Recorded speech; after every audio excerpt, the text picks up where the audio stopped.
Buonasera a tutti e benvenuti a questo appuntamento che coniuga letteratura di livello, cinema e solidarietà. Artefice di questo sodalizio è Francesco Bagot, seduto qui accanto a me. Greenhorn è nato come sceneggiatura, la sceneggiatura è stata scritta nel 2010.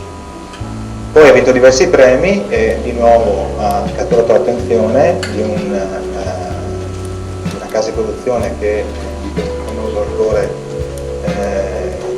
di Hollywood. Greenhorn, per chi non lo sa, vuol dire novellino, pivello. Sono le prime 24 ore di servizio di questa giovane poliziotto di frontiera, fresca d'accademia, che viene assegnata, anche lei poi scopriamo che ha richiesto di essere assegnata, di pattuglia con il sergente Harwood, che è uno del CBB, della polizia di frontiera americana, e in queste 24 ore succede di tutto di più. Devo dire che se in una parola dovessi riassumere quello che Greenhorn cerca di dire è che la vita in fondo non è proprio bianco e nero, ci sono tante tonalità di grigio e cercare di applicare la legge come andrebbe applicata a volte non è proprio così semplice e così facile.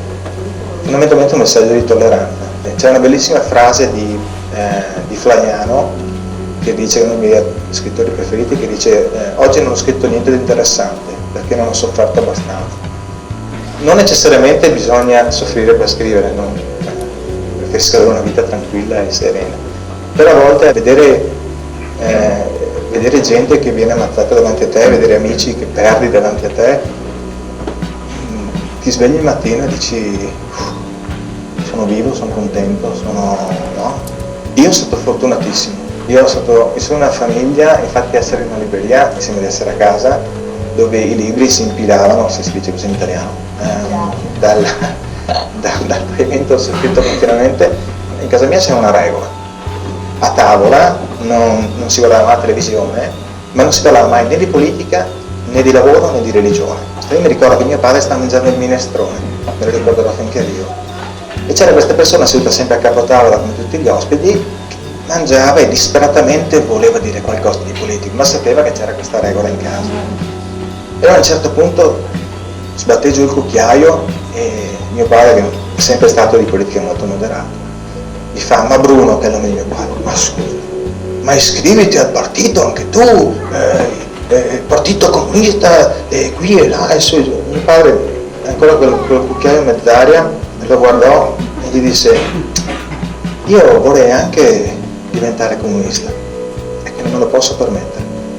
E continuo a mangiare. Quando scrivo, fortuna mia moglie è testimone, riesco a vedere queste persone e le sento parlare, e non sono schizofrenico, e riesco a scrivere quello che si dicono. E perché scrivi in inglese?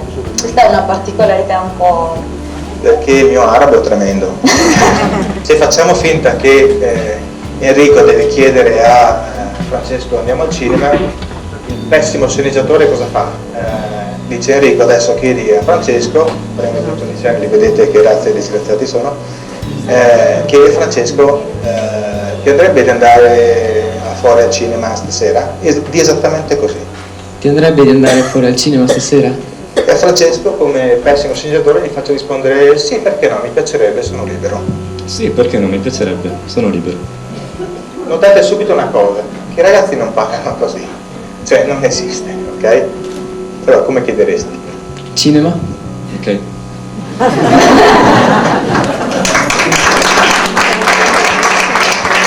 Quando si danno consigli, purtroppo dico sempre: non mi fate le domande se non volete sapere la risposta, perché non vi indoro la pillola, non ve la zucchero, non è un mestiere facile. Non penso che ci siano scorciatoie, devi lavorare duro. Poi la fortuna in fondo è l'opportunità che ti capita se sei pronto. C'è tanta gente giovane che pensa che cammina per strada e Spielberg lo ferma. Non funziona così.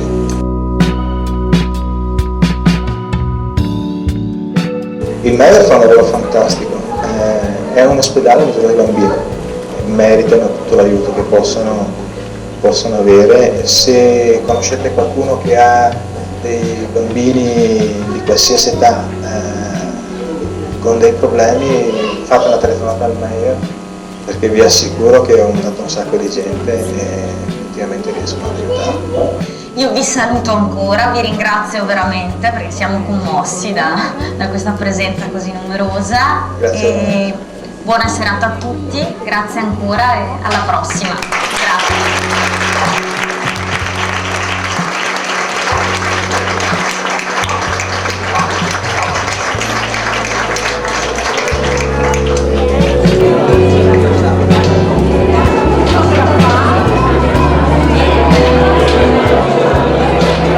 Fall 7 times, stand up 8. Cadi 7 volte, rialzati 8.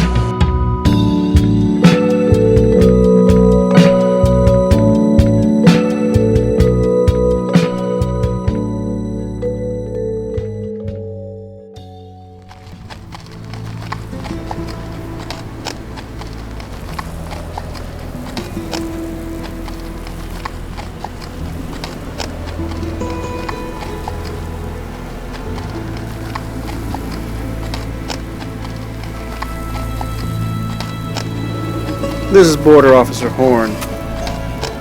Wars start at the border, not in the middle of towns.